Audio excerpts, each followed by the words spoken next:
All right, well, hello everyone, and welcome to the first Forestry Adaptation Community of Practice webinar of 2018. For those of you who don't know me, my name is Annette Morand, and I am the facilitator of the online Adaptation Communities of Practice. And those are run by us here at OKR, which is the Ontario Centre for Climate Impacts and Adaptation Resources. And we're located at Laurentian University in Sudbury, Ontario. So the way the webinar will run is as follows. So after this short introduction, we'll have the main presentation, which will go for about 40 to 45 minutes.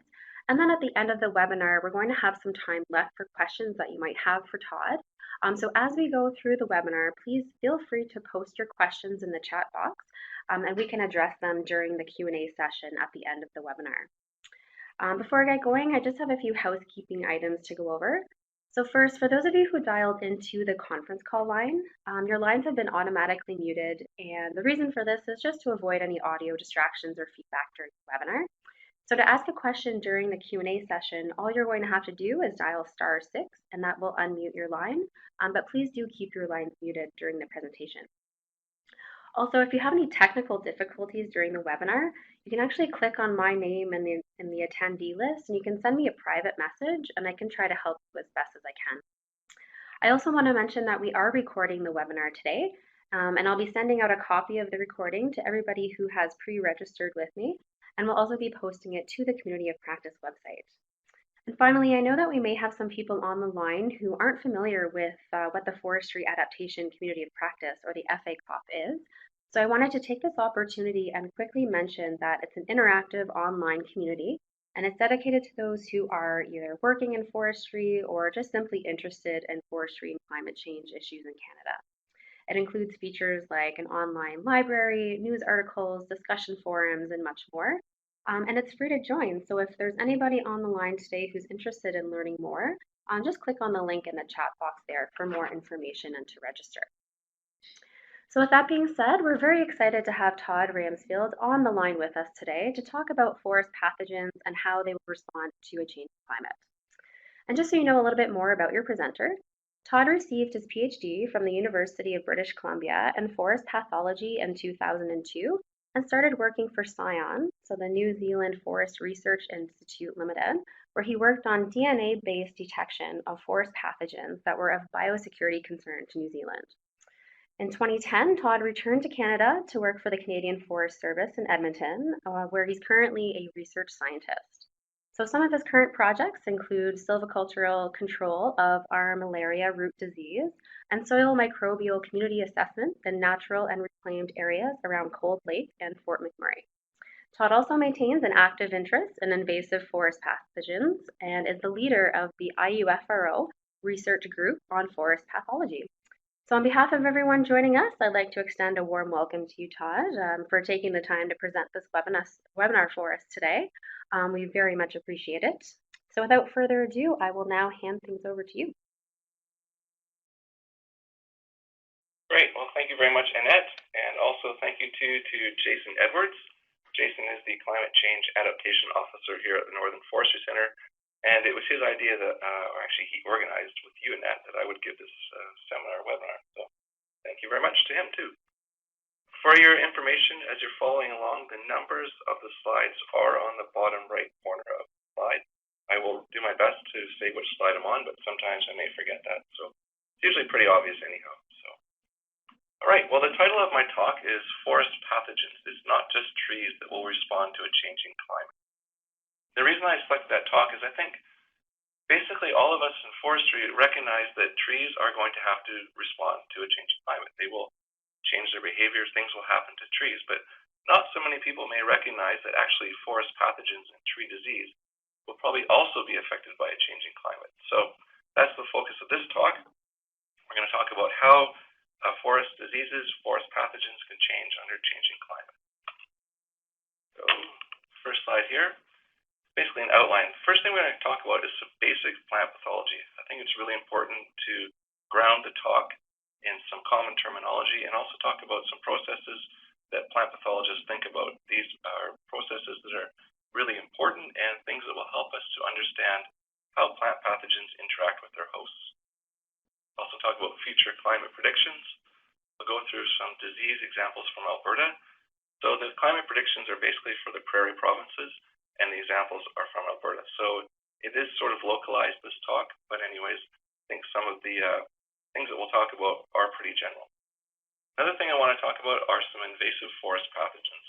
Anytime I have an opportunity to talk to a forum like this, I find it really useful and important to talk about that because I think it's something that's another great unknown along with climate change and something that we need to be conscious of and be aware of. And then I'll go through some conclusions. So, first of all, this is a definition of plant disease. It's from the textbook Agrios. And a plant disease is any malfunctioning of host cells and tissues that results from a continuous irritation by a pathogenic agent or environmental factor and leads to development of symptoms. So the keywords there are continuous irritation and development of symptoms. This talk is going to focus primarily on fungi, but certainly there are other pathogens. One of the things that plant pathologists deal with are abiotic disease. So this is slide number 4. Here, abiotic disease, there's some different pictures. Now I'll try and get this arrow working here. Okay. There we go. All right, so winter desiccation. Here you can see essentially that the snow line was probably here. The bottom part of the crowns of these trees was under the snow. And over the winter, it may have warmed up. The stomates on the needles opened. Wind sucks the moisture out of the needles, causing them to turn red. So that is certainly a problem. Another abiotic problem is red belt. This is something that happens in the mountains. Either Chinook winds or an inversion can cause these, again, stomates to open and the needles to dry out. Probably the biggest thing that we're worried about is drought from the abiotic perspective. This is some photos taken by Mike McKillian. He works with Ted Hogg here at the Northern Forestry Center. And this is some photos of aspen that were taken during the drought in the early 2000s. Drought is going to be a really important thing in the future, but it's not really the focus of this talk, although I couldn't really talk about forest climate change and avoid talking about drought either. So drought is something that is certainly on our radar and something that we need to worry about. But really the focus of this talk is biotic agents. And so the examples that I'm going to go through are some different foliar examples. So this here is Lophodemella concolor. We'll talk a little bit about rust diseases. This is Endocrinarsum hartnessii. Right here is we call this basically a gall that's been incorporated into the stem. And then here is Armillaria root disease. So the disease has caused basal resinosis on this tree. So foliar disease, rust disease, and some stem diseases. Right, signs and symptoms. It's really important that we get the terminology correct when we're talking about tree disease. Signs essentially refer to the pathogen. So these are the fruiting bodies. These are spores, mycelial fans, rhizomorphs. These are the structures of the pathogen. And here, this tree that's been affected by Armillaria, these are the mushrooms, Armillaria stoyae. So that is a sign. Symptoms, they refer to the reaction of the host to the pathogen. So in particular, for Armillaria, we've got things like basal resinosis, stress cones, defoliation, and often the crown starts to go up pretty quickly. So those are symptoms. That is how the tree is responding to the pathogen. And now this is another really important concept in plant pathology. This is the disease triangle. What it is it actually incorporates how everything comes together so that a pathogen on a host can cause disease. So what we have here, first of all, you obviously need the host. You can't have a disease without a host. But more than just having the host has to be in a state where it's susceptible to the pathogen in order for the pathogen to infect the host. So we have the host, in this case, some lodgepole pine. Over here we have the pathogen. These are conidia of Dothostroma septosporum, so the conidia would be sporulating. And then this slide refers to the environment. So I don't know if you can see it, but if you look really closely, you can see that there's droplets of water hanging off of these needles. I put that in there to show how important moisture is to the infection process. In this particular case, Dothostroma really does rely on moist conditions. So if we have the host and it's susceptible. And we have the pathogen producing the infective propagules, in this case, conidia or spores. And the environmental conditions are suitable for infection. In this case, we've got a nice warm day with a lot of free moisture around. We can end up with disease. And here in the middle, you can see some Doptostroma infected lodgepole pine. The Doptostroma is causing this discoloration in the lower crown. So this is a concept I'm going to come back to a few times. It's actually really important, and it helps us to draw out how these different mechanisms and how climate change can affect trees and their interaction with pathogens. Okay, so now talk about future climate predictions. Well, David Price here in our lab at the Northern Forestry Center has done quite a lot of work on future climate scenarios, and it's predicted that the boreal forest will be warmer with increased precipitation. You think, how do you have warmer and drier, but warmer, increased precipitation? What happens is when the air is warm, it allows more humidity to occur, so essentially evapotranspiration drives water out of the soil and into the atmosphere. But moisture is really important for forest pathogens. So what we're talking about here really is the difference between climate, which works on a very long time scale, and weather. The weather is obviously what's happening right now. And for many pathogens, weather is really what is important. And they work on much shorter time scales than the climate. So, the other thing I've got here is wave years. We'll get to wave years in a few minutes. So these are just some graphs of different areas of the boreal forest and also different climate scenarios. You can see that some are more aggressive than others with the increased warming, but they are all pointing up. So they're all suggesting that it's going to get warmer in all of those different areas. And again, precipitation, here you can see increase in all the scenarios and again in the different areas. But the amount changes, but again, increased precipitation. All right, let's talk a little bit about some foliar diseases. Foliar diseases actually, they affect, obviously in this case, we're going to talk about the needles. And signs and symptoms occur very quickly because what happens here is the disease is driven by the conditions in the previous year.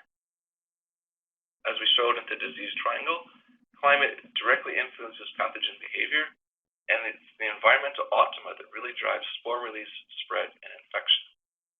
So one of the examples I'm going to talk about is Doptostroma. Doptostroma it's native to Canada. Most of the records are from British Columbia. Recently, it was showed up in Alberta, and well, it's been in Alberta before as well. But anyways, it's been causing some damage here. I'll get to that. But really, the work by Alex Woods, who works for the BC Ministry of Forests, really raised our awareness of the impact of Doptostroma. He worked a lot around Smithers, and here you can see on slide 12 some photos that I've taken out of one of his publications in the Forestry Chronicle, and you can see essentially repeated defoliation causing these trees on the right to have little tiny tufts of foliage. Now what happens with needle diseases, 1 year when you have an infection of the needles are cast, really not such a big deal. But over multiple years and multiple years of defoliation, you can end up with a really severe impact because the needles are what's producing the carbohydrate for the tree. As soon as you affect the photosynthetic capability of the tree, you can send it into a bit of a decline. And here what's happened is this mature lodgepole pine have actually been killed due to repeated defoliation from Doptostroma. Alex made the linkage between climate change and Doptostroma. Also, it's important to point out too that Doptostroma is quite an important pathogen throughout the world in different plantation areas. So you may have heard of it certainly in New Zealand, South Africa, and the UK, different places in Europe. It is a real problem.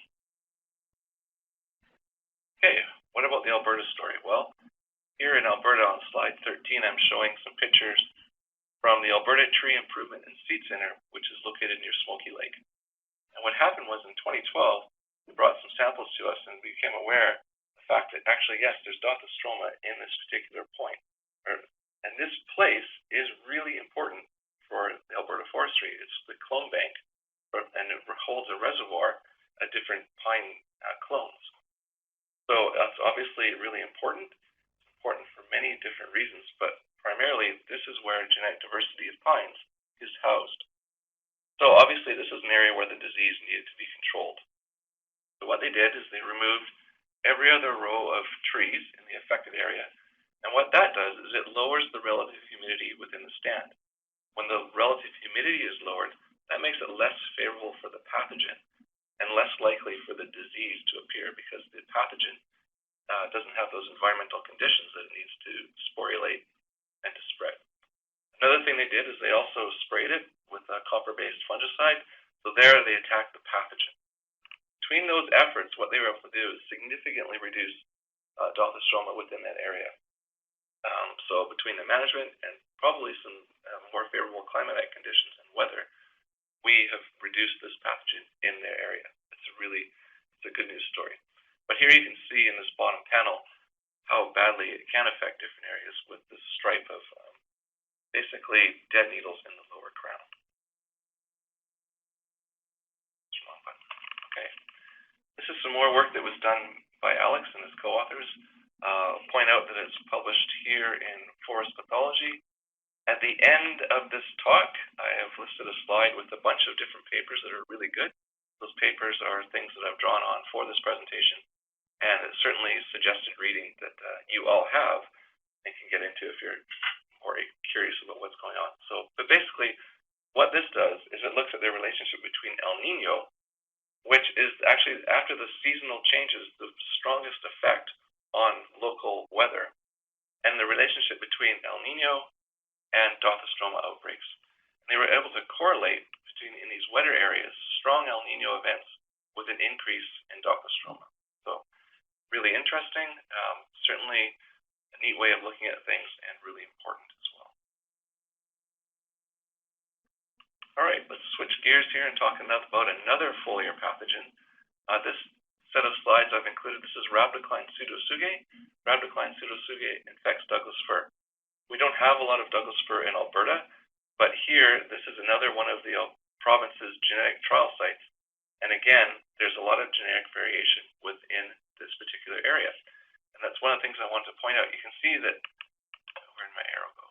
It's really important here. It's caused a lot of defoliation on this poor tree here. But this tree over here, which is in the same stand, and probably similar sort of pathogen loading, has not been affected nearly as strongly. It almost looks like it has a full crown. So that really points out that there actually can be some genetic predisposition to susceptibility to pathogens or resistance. That's important. We're going to talk about that a bit later. I've included this shot here, which is just a close-up of the branch, and you can see here the second-year needles are infected by the pathogen. These black spots are apothecia, and then these are the current-year needles, which are not yet infected. So if we go on to the next slide, if we look under the microscope, and I kind of like looking at things under the microscope, here you can see a nice dry needle. Those apothecia aren't really doing much, but as soon as it gets moist, which shows here, we have a lot of spore production. So over here, it's an ascomycete, so there's 8 ascospores within each ascus. Under humid conditions, these ascospores are released, and through splash dispersal, can go and infect the current year needles. This is a picture, we're on slide number 17 here, of Rhabdocline infecting Douglas fir, and it was taken by our colleague who used to work for the province, Ashley Romano. And I really, really like this picture because it shows how important climate is, how important moisture is, but also something else, and I'll get to that in a second. So here you can see the apothecia. They're wide open, and there's a lot of free moisture here on this branch.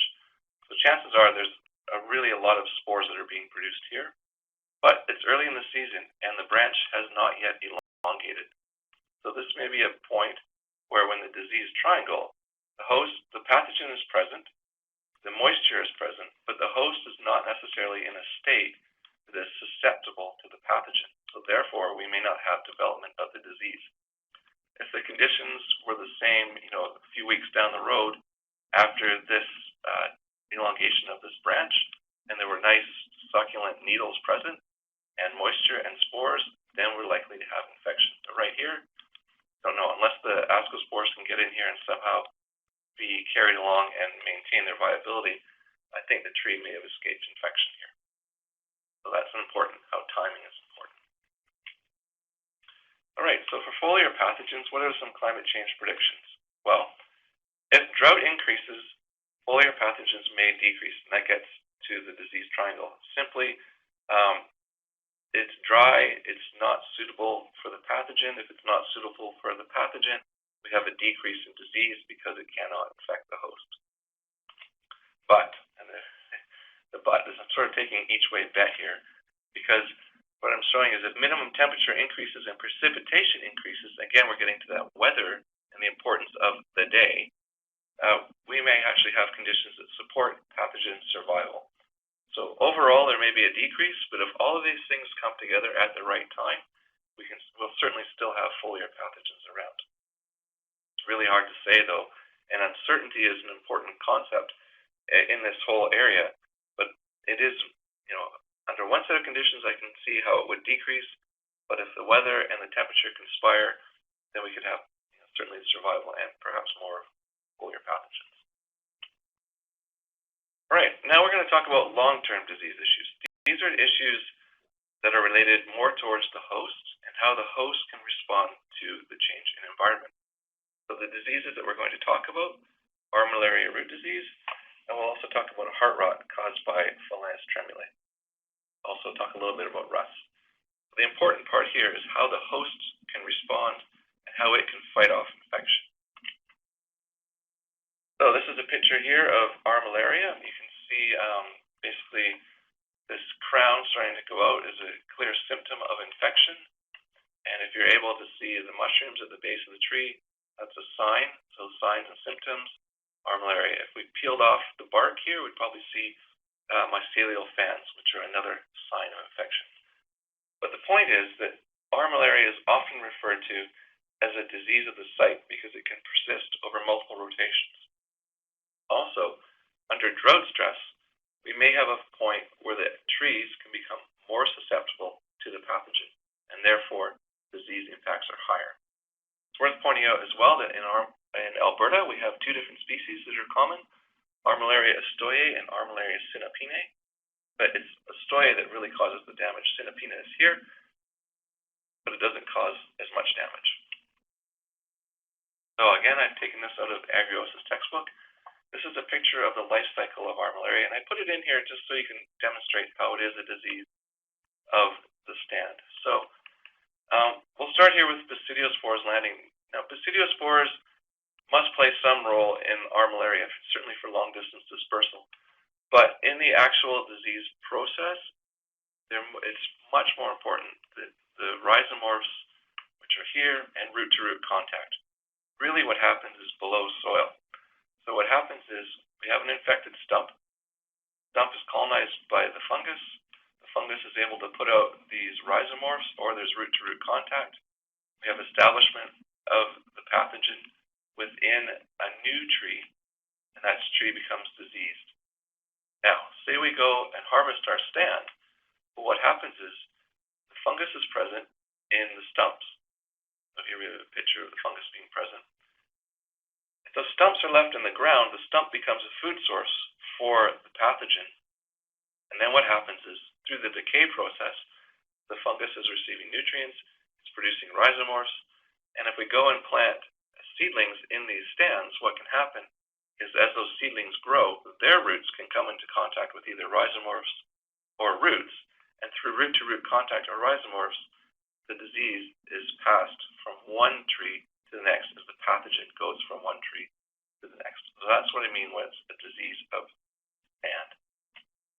Here we can see, it doesn't always happen like this, but we can see some root disease centers. Basically, annually, these centers expand as the trees grow out and rhizomorphs, whatnot, travel through the soil and go out and infect the trees that are in the perimeter. So these root disease centers expand over time. Also, it's important to point out the distribution of Armillaria astoyae. Here, this is all forested land, and this tan-colored area shows the distribution of Armillaria astoyae within the boreal forest. It's here in the south.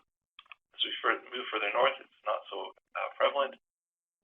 climate change, perhaps the conditions of temperature and whatnot will become more favorable and the pathogen can move northward. So expanding range of pathogens is another important thing that we need to think about under climate change. So root disease issues. Increased drought stress on the host may lead to increased disease. This is analogous to any one of us who are maybe have a low-grade infection, say by a cold virus, and then we start working too hard to get run down, and the cold takes off and we become sick. So the ability of the tree to basically resist the pathogen can be compromised as it's stressed. Pinapina is not as aggressive as a stoye, but it may cause more damage in the future due to increased host stress. A weak pathogen may become stronger as the trees are less able to prevent it.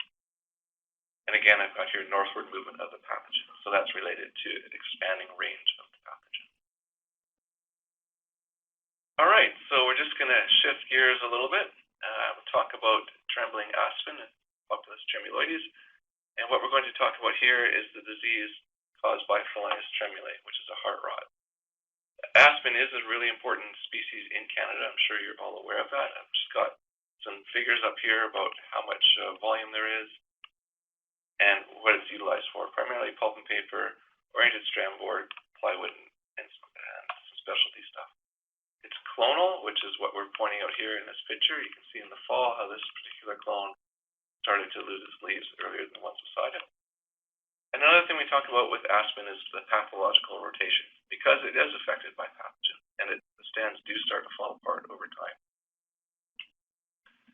This map here, we're on slide 26, essentially shows the range of aspen in North America, and you can see it is really widely distributed. In Alberta, there's over 180 million cubic meters of it, over 1 million hectares. So it's quite an important tree species. So as you're out in your stand of aspen and looking at the trees, you might see, all right, we've got some relatively straight stems, nice canopies. Then you start to look and say, oh, okay, what are these? Well, these here, these are conchs. These are conchs of Foliar tremulae. And you know that if you see these on the stem of your aspen, when you cut into it, you're basically going to see this.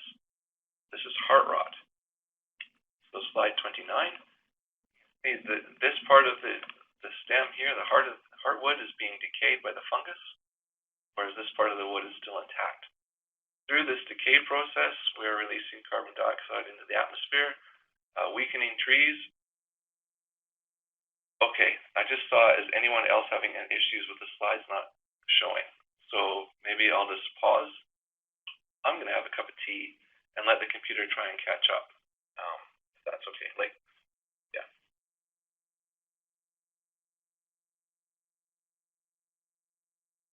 So hopefully that caught up. We're on slide number 29, which is an aspen cookie. And okay. Thank you, Trevor. I will carry on. Cup of tea was nice. So basically what we have here is the heart of the tree being decayed by the pathogen. I should point out that we can still use some of the wood from these trees, certainly for pulp and paper and whatnot. And it's also important to point out that these become really important wildlife trees for cavity nesting birds. So even though from a lot of standpoints it's not necessarily a good thing, there are some benefits from this particular fungus. Okay. Okay, so hopefully we're all here. What we're showing on slide number 30, and I'm going to be on the slide for a few minutes, so hopefully everyone will get caught up. What it is basically a conceptual model of the decay process, and I'm going to use this arrow and walk through the decay process and really talk about how these different points in the decay processes may be affected by climate change. So let's start here. Start with stands. There are conchs in the stand. So you have aspen trees in the stand, the fungus is present. Are those conchs able to produce spores? So in other words, the temperature and relative humidity are favorable for spore release from the conch. If the temperature and RH are not, no, we have no spores released, we have no establishment of the pathogen in another tree. Yes, if temperature and RH are suitable, then the spores are released. So if the spores are released, do they land on an aspen tree? No, no establishment. Yes, they land on an aspen tree. Is aspen susceptible based on age? No, no establishment. Sometimes I wonder what else affects host susceptibility, but let's just say here that they are susceptible, yes. So do the spores land on an infection court, and is there potential for establishment? Okay, they do.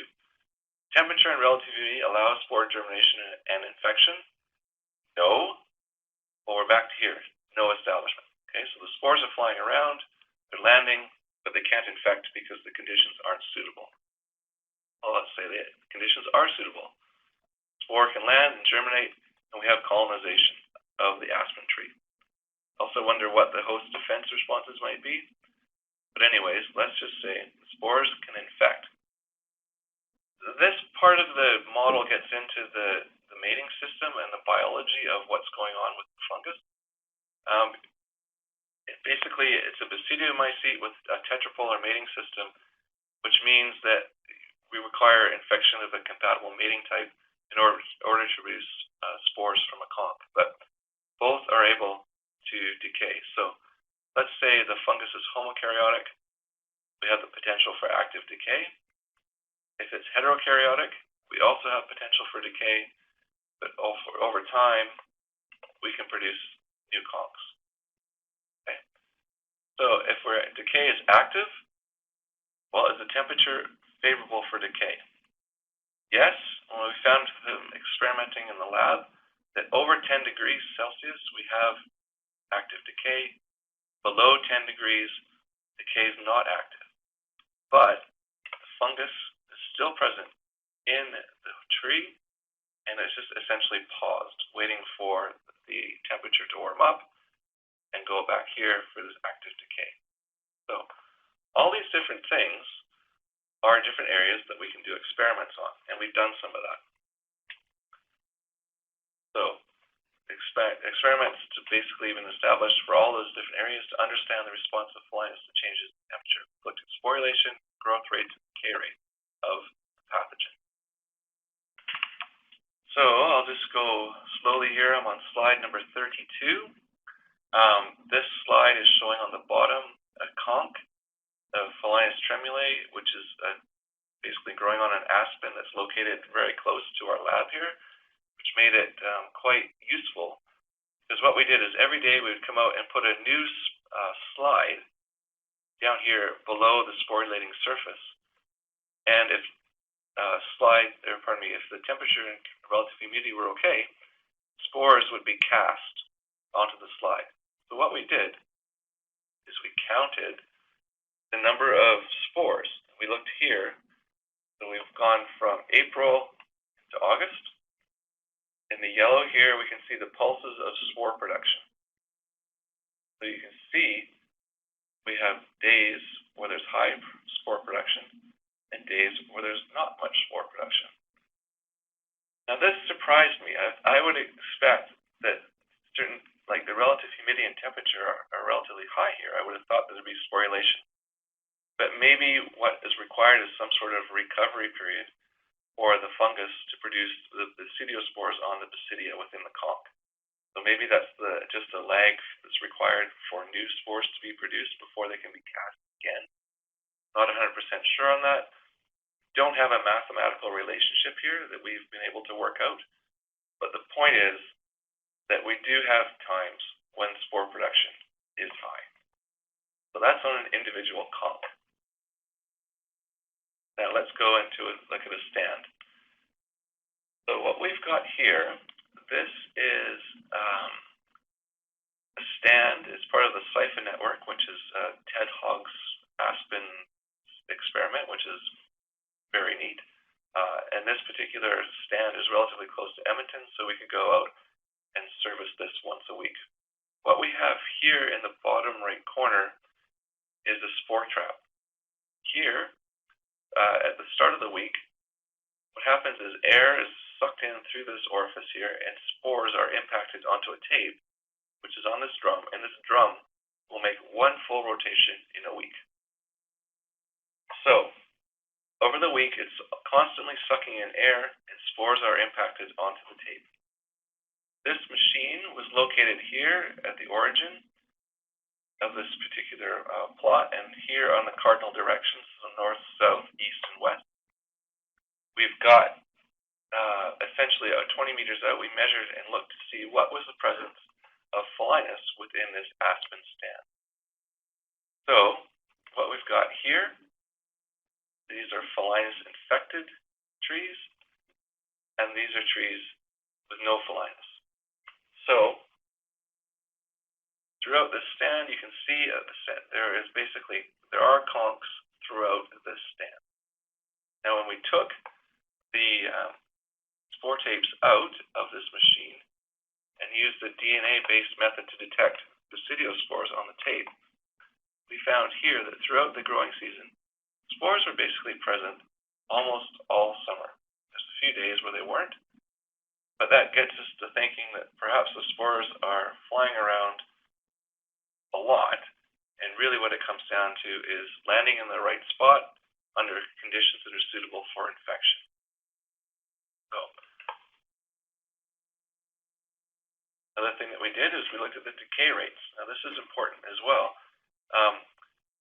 We measured decay in the lab, temperatures ranging from 0 to 35, and what we've got here is just 20, 25, and 30. Now there's a few things I want to point out in this particular slide. The dots represent growth rate, and the bars represent decay rate. So firstly, you can see that 25 degrees appears to be a bit of an optimum for most of the isolates. Each one of these represents a different isolate, but there is variation between the isolates. So that's important. It's pointing out that here, different isolates have different abilities to decay. So we think about trees having variation in their level of resistance. Well, pathogens also have variation in their virulence, or how much disease they can cause. And in this case here, see there's differences in the decay rate. Look at this first one here. Its optimum is probably 25 degrees. It's lower here, increases at 25, and then at 30 it tapers down again. But this one here beside it, low at 20, a little bit higher at 25, and highest at 30. So again, we can see some variability. That tells me that there's differences. And again, that leads to some of the variation that we see with infection and decay. So the disease triangle, you guys are going to be fully versed on the disease triangle when we're done. But anyways, we have the host, and we have the pathogen. We have conditions that are suitable for sporulation and decay. Then we can end up with heart rot. Now, I know that this slide takes a few minutes to load, so I'm just going to have another mouthful of tea and hopefully you can get caught up.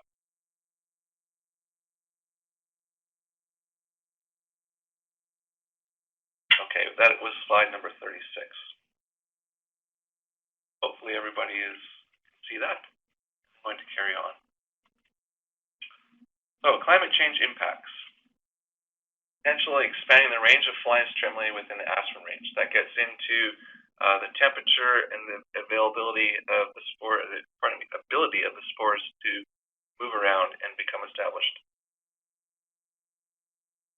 Within the range of Folinus tremulae, there's increased number of days favorable for spore production, so a longer season, particularly around the summer, more days when spores will be produced. Within the range of Folinus tremulae, more days where aspen is susceptible to infection. That comes back to how susceptible is a particular host.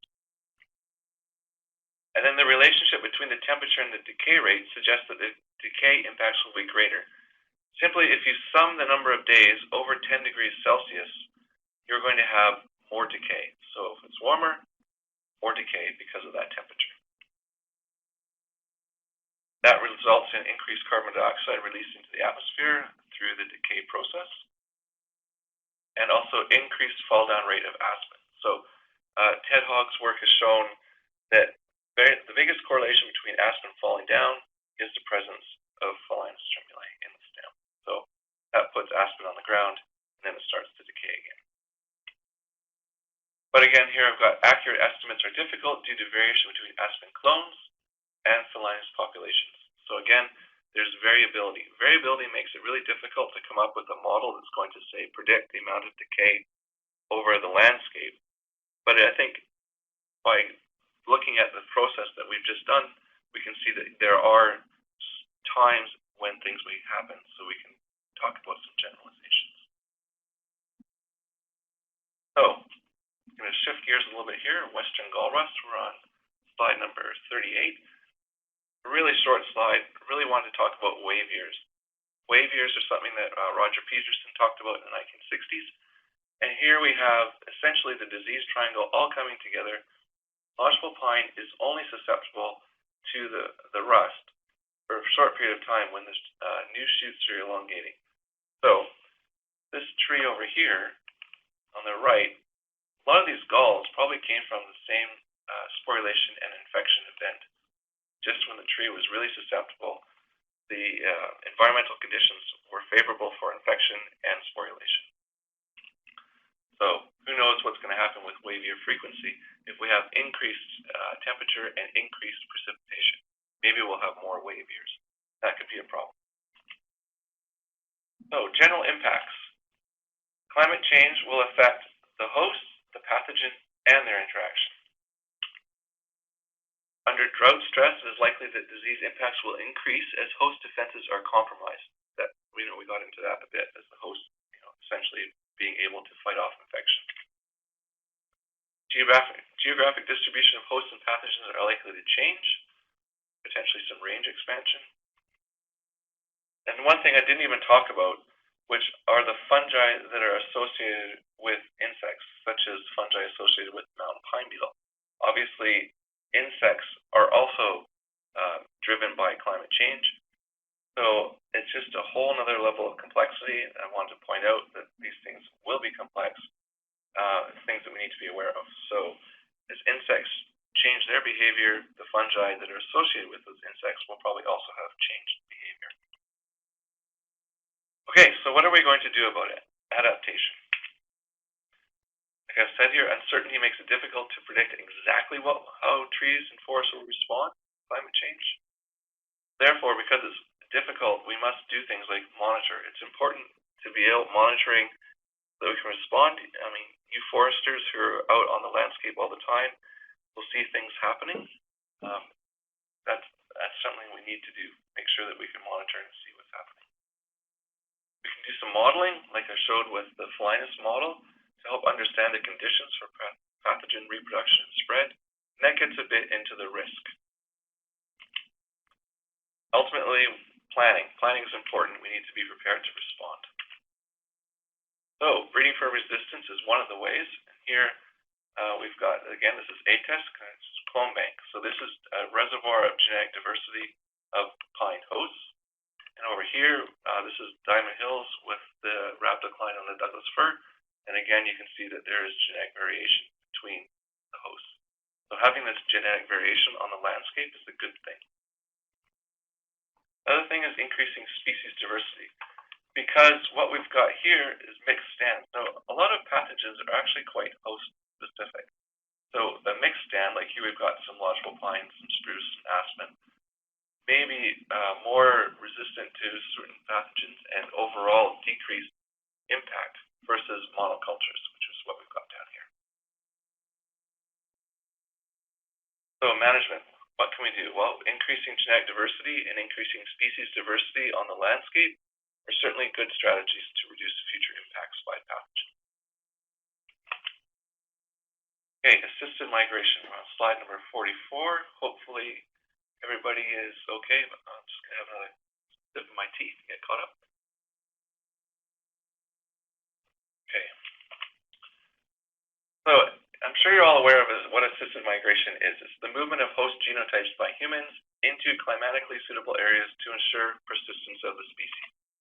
So why would we do that? Well, maintaining biodiversity on the landscape, preventing extinction, Certainly forest industry requires trees in the future, so those are reasons why we would think about moving trees around.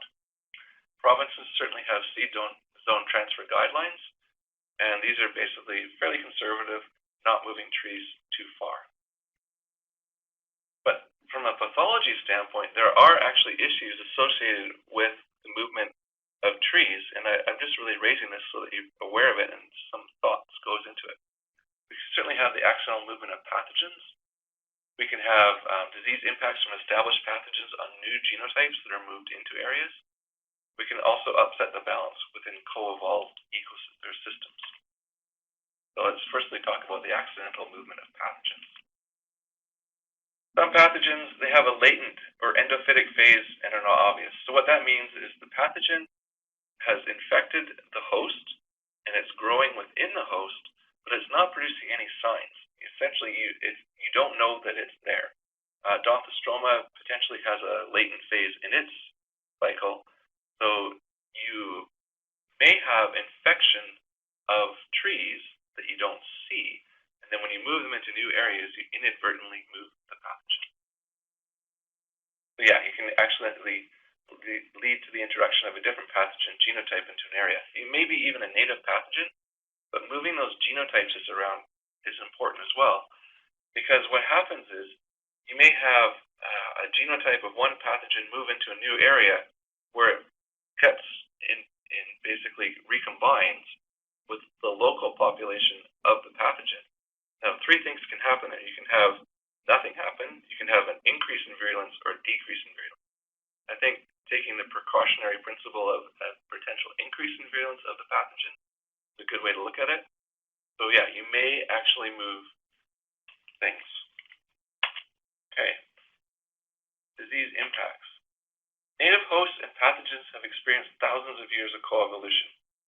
What we're getting at here is that basically we have provenances of trees that are locally exposed to specific pathogens. A good pathogen is not going to totally decimate its host.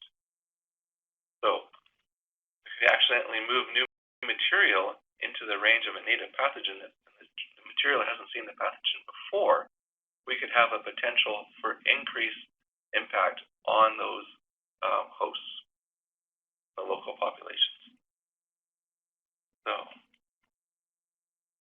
So that sort of finishes. I hope we're doing okay for time, but I think I've got about 5 more minutes left to go on this talk. So, invasive species. Like I said, if we have a forum where I can talk to a whole bunch of people, this is really important for me, and I think it's really important for all of us. And I just want to raise awareness, essentially. We're talking about increased globalization, travel and trade, and climate change. Climate change is another variable in this whole thing that may upset things. And there's a really good paper written by Clive Brazier a few years ago now, but his quote from it, "Each imported pathogen is therefore an uncontrolled, potentially dangerous, open-ended experiment in evolution." If you pick apart that sentence and look at every single word in there, he's essentially really laying out the risk of an invasive species. I think it's a brilliant quote. Now, this order of pictures on the bottom here is quite deliberate. But let's say that we have here, these are containers in Asia. They get loaded onto a container ship. This container ship can move these things relatively quickly over a large ocean. They end up, say, in the port of Vancouver. Those containers get put on a train. The train moves them all the way across the country, and then they get opened up in another place. So over a relatively short period of time, we can move something from a container onto a ship, onto another container, move it from Asia to North America pretty quickly. That's a risk. But it is a 3-step process, and again, the disease triangle is part of this. First of all, it has to be transported there. Obviously, it needs to arrive in a new territory. It can be natural, long-distance dispersal. This has happened in the past. Certainly, things do move around on their own. Or it can be vectored. And the plants for planting pathway is probably the biggest risk for this, where we have plants that are grown and then moved. But once it's transported there, it still needs to become established. So the conditions must be suitable for establishment and survival in the new area. If it does survive, then it needs to spread. The pathogen must reproduce, produce viable propagules, and then find its host material. So some cases, like this is white pine blister rust down here in the corner where the arrow is, that requires an alternate host. If you move a rust disease and the alternate host is not there, you're lucky. But unfortunately for us, when this rust was introduced, we had the alternate host. And it's analogous to exotic insects. So this is probably the highest profile example that I can think of in Canada. White pine blister rust, Carnarvon rubicola, was introduced into Canada in the early 1900s. I'm sure you're aware of its impacts on western white pine and eastern white pine, but it's really had a serious impact on some of our more charismatic and iconic species, limber pine and whitebark pine, which are now actually considered to be endangered species. Endangered because of white pine blister rust, mountain pine beetle, and climate change. So here we have a case where a pathogen was introduced. There was a lot of effort that went into trying to control it. It wasn't controlled, and now we have serious impacts on our native trees. Okay, so conclusion. Climate change will affect the pathogen, the host, and their interaction. Both host and pathogen distributions are likely to change. It's difficult to predict exactly what will happen. Drought may reduce foliar pathogen activity, but increase the impact of root disease. We need to maintain genetic diversity of planting stock, as pathogens can adapt more quickly than hosts. What I'm getting at here is essentially trees are out there, for 100 years, and they have that life cycle, whereas the pathogens produce, especially foliar pathogens, they can go through their cycles fairly quickly. So they may evolve and overcome any sort of resistance.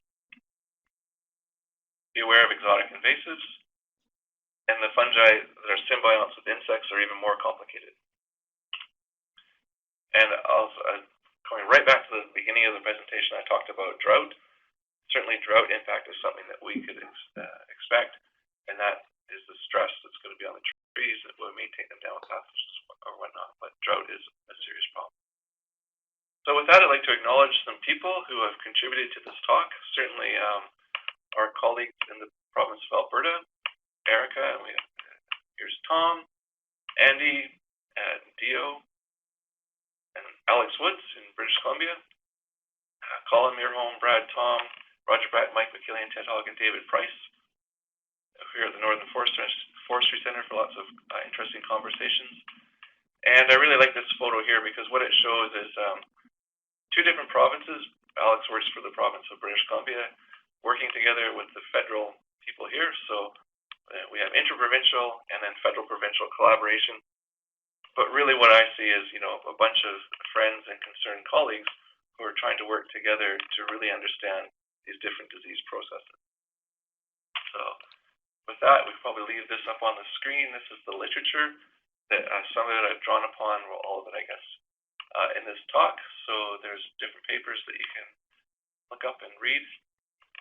Rona's paper here, 2011, is a really good one to talk about forest disease and climate change. So with that, I will leave it. And if you have any questions, I'll turn over to you, Annette. Perfect. Thanks, Todd. So we do have a few minutes left for questions. I just want to remind everybody you can use the chat box, so please feel free to go ahead and type out your question. And for those of you on the conference call line with us, if you'd like to ask a question, I'll be coming to you shortly, and all you're going to have to do is hit *6, and that will unmute your line. So we did have a couple of comments and questions here in the chat box, Todd. The first one from Stephen Smith is a comment. So he's just mentioning aspen's short-lived, grows fast, reproduces aggressively, so you need to use a short rotation management system. Yeah, I totally agree with that. That's that pathological rotation age. And when we think about aspen too, it's a clone. So each of those stems is actually a ramette in a genet. So when we talk about aspen, really the organism is extremely long-lived, but those trees pop up and the ramettes come up, they die. But the whole tree is not necessarily dead. Perfect. Okay, so the next question here is from Dave Pearson. So he writes, thank you for the presentation. I especially like the focus on uncertainty and complexity. So root rots are very important pathogens in mixed conifer forests in the western US.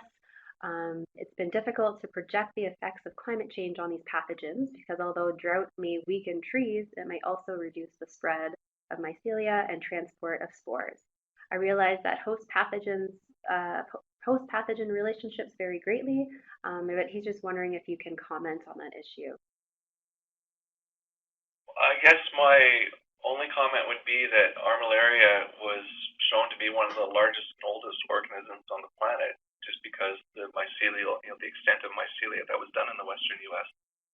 And these things do persist over a large area for a long period of time, and certainly, interannual variation in climate hasn't stopped it from growing. So I would think that it's going to persist on the landscape for a long time to come, still into the future. Great. So Harshan has a question as well here. So he's interested to find out if there's been any research into introducing genetically modified seeds of various native species into the ecosystem that can withstand climate impacts and offer resistance to pathogen infection. So any comments there? Okay, so genetically modified forest trees, I don't know of anywhere specifically that they're doing that, maybe down in the southern United States. I know certainly clonal propagation of trees that have been selected based on resistance that's been shown naturally and through breeding to be more resistant to some pathogens than others. Certainly those clones have been planted out. But as far as actually moving GMOs, I'm not 100% certain of anything anywhere that's aware now. I think with that particular thing, probably the ability and the biology to do it are there, but the willingness to move genetically modified trees onto the landscape may be more of a political decision than a biological one. So I think that could be quite controversial and potentially some issues around that as well. Perfect. So we have a comment and a question here from Stephen Smith. He writes, forests will adapt, nature will continue. Concerns are over overreaction of people to liquidate forests before it's lost, to get money out of it, and convert forests to land for some other economic use. And his question following up, can you define wave years a little bit more? Sure. Well, the first comment is I hope I haven't run alarm bells to the point of causing panic and inducing that sort of behavior, because I don't think in the long run that really is something that we can do. But I just wanted to say that there is uncertainty, there's complexity, and things will change. Ultimately, I think trees certainly will survive on the landscape, and it's something that we need to be we're going to be aware of. Now, aspen parkland may extend further north, and some of these aspen parkland may even turn into grassland. That's some of the work that David Price has done. But at the same time, I certainly am not in favor of going around and trying to get everything out of the forest while we still can. I don't think that's anything we need to do. So, as far as wave years, essentially what I'm getting at there is the disease triangle, and a wave year is when all three of those sides come together.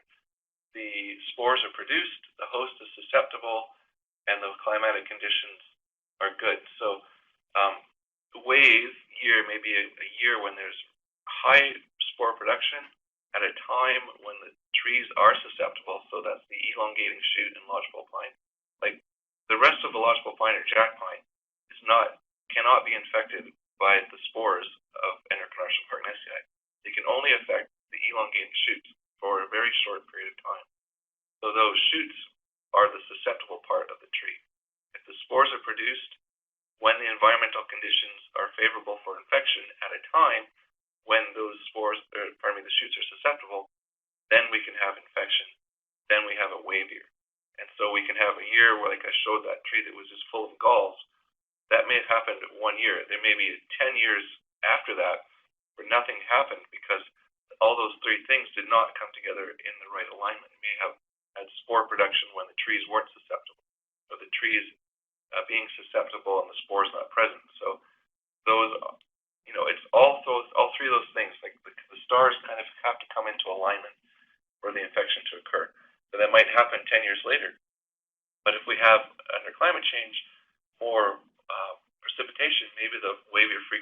increase just because that moisture is such an important part of the infection process.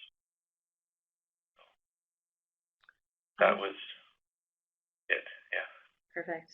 Just a follow-up question here from Stephen. Are wave years on a repeating predictable cycle? I would say not. It all comes down to our ability to predict the weather. So, yeah, that's what I think. Perfect. All right, we are running out of time for questions, but I do want to go to the conference call line. Is there anybody on the line who'd like to ask a question over the phone? If so, just hit *6.